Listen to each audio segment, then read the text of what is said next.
Floyd Smith's version of beating the 3 p.m. trading deadline turned out to be nothing more than trading dead wood. His biggest deal of the day sends goalie Alan Bester to Detroit for futures.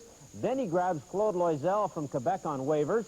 Then he sends minor leaguer Darren Veach to St. Louis for forward Keith Osborne, who's been spending time in Peoria. And finally, he ships Bobby Reynolds off the Newmarket squad to the Washington affiliate in Baltimore for defenseman Robert Mandel.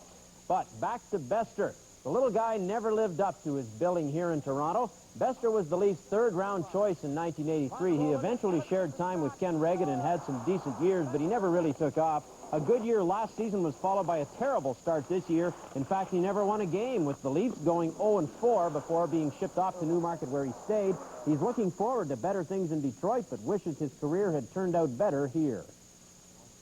Well, I'm disappointed in the fact that I didn't end on a better note. You know, coming in, I did so well when I first stepped in, and then backing up Kenny Reggett for a number of years there, and wasn't able to take over the #1 job like I thought maybe I deserved. And once Kenny left, that's when I had the opportunity to really take over and show that I was able to carry this hockey team, and was never quite able to do it.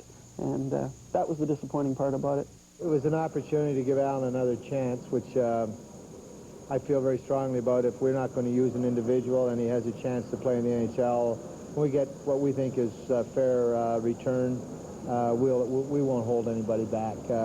Alan, unfortunately, hasn't had much luck here the last couple of years, and I think it will be good for him to have a change.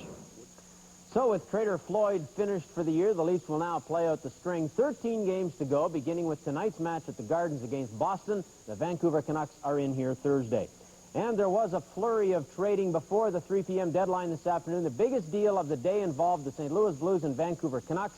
The Canucks are getting a bundle in left-wingers Sergio Momesso and Jeff Courtnall, along with center Cliff Ronning, defenseman Robert Dirk, and futures.